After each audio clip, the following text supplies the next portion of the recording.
దీనికి ఒకసారి the next thing is ఈయన రాజమండ్రి ఎందుకు వచ్చారు అన్నది ఒక ఇది. సో ఈయన వీరి పాప పేరుతోటి ఒక సైట్ కొన్నారు నామవరం దగ్గర. ఈ నామవరంలో కొనడానికి ఆకాష్ అండ్ జాన్ అనే ఒక ఇద్దరు, అది లాస్ట్ టైం వచ్చినప్పుడు వారికి చెప్పారు, నేను ఇక్కడ బైబిల్ మిషన్ సంబంధించి ఒక బిల్డింగ్ కడదాం అనుకుంటున్నామని చెప్తే దాన్ని అక్కడ ఒక లేఅవుట్లో పెట్టారు.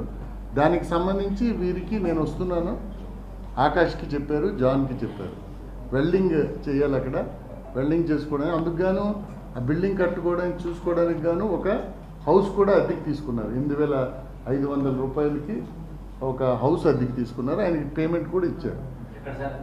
అక్కడే ఇక్కడ మన లాలా చెరువు, ఎక్కడండి లాలా చెరువు దగ్గర ఎవరిది ఓనర్ అద్దెకి ఇచ్చారు. సో దానికి 8,500 పేమెంట్ ఇచ్చారు ఆయన. ఒకటి కొంత పార్ట్ ఏమో ఫోన్పేలో, కొంత పార్ట్ క్యాష్ ఇచ్చారు, అడ్వాన్స్ కింద ఇచ్చారు. ఇది ఫిబ్రవరి 12th రిజిస్ట్రేషన్ అయింది, మార్చ్ 12th రిజిస్ట్రేషన్ అయింది, అప్పుడు వచ్చినప్పుడు ఇచ్చారు.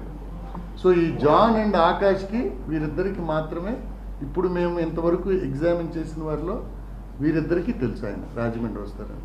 అపార్ట్ ఫ్రమ్ దిస్ వైఫ్కి తెలుసు, వైఫ్కి మాత్రమే తెలుసు. సో ఈ ముగ్గురిని కూడా మనము అడిగితే వీరు ముగ్గురు తెలుసు. మిగిలిన వారు రామ్మోహన్ ఫస్ట్ క్రైమ్ సీన్కి వచ్చిన ఆయన కానీ వారెవరికి కూడా ఈయన రాజమండ్రి వస్తున్నట్టు తెలియదు.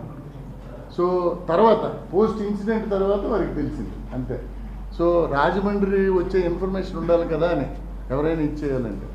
నెక్స్ట్ ఫ్యామిలీ మెంబర్స్ అందరినీ కూడా వారిని క్లియర్గా, అక్కడ మా టీం ఉంది, వారిని 1కి 2 సార్లు ఎగ్జామిన్ చేస్తున్నాం.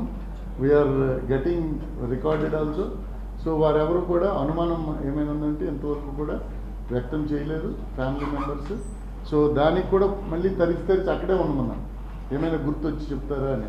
సో దాంట్లో వాళ్ళ ఫ్యామిలీ మెంబర్స్ ఉంటే మదర్ని ఎగ్జామిన్ చేసాం, వైఫ్, నెక్స్ట్ బ్రదర్, నెక్స్ట్ ఏమో మేనర్తో ఒక ఆమె ఉంది అరుణ్ జ్యోతిని, వాళ్ళని కూడా ఎగ్జామిన్ చేసాం. ఆకాష్ అండ్ జాన్ కూడా చేశాం. అలాగే ట్రావెలింగ్లో ఫస్ట్ మ్యాన్ని ఎవరైతే ట్రావెలింగ్లో మాట్లాడారు ఒక పాస్టర్ తోటి, ఆ పాస్టర్ గారిని కూడా అడిగాము, ఎక్కడికైనా వెళ్తున్నారని మీకు చెప్పారా? ఫోన్ చేసినప్పుడు ఆయన ఎత్తలేదు. మళ్ళీ ఇతను ఆయనకి కాల్ చేసినప్పుడు ఓన్లీ ఈ క్రిస్టియన్ మిషన్కి సంబంధించి మాత్రమే 40 minutes మాట్లాడారు సార్. ఆయన ఎక్కడికి వెళ్ళినా ఎవరికి డిస్క్లోజ్ చేయరు ప్లీజ్ అని ఆయన చెప్పారు. ఎవరికి వెళ్ళినా ఎక్కడికి వెళ్తున్నారన్నది నార్మల్గా ఆయన డిస్క్లోజ్ చేయరు అని చెప్పారు.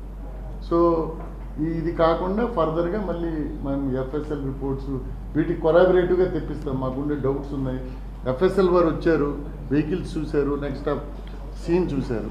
సో దాన్ని బట్టి చూస్తాం.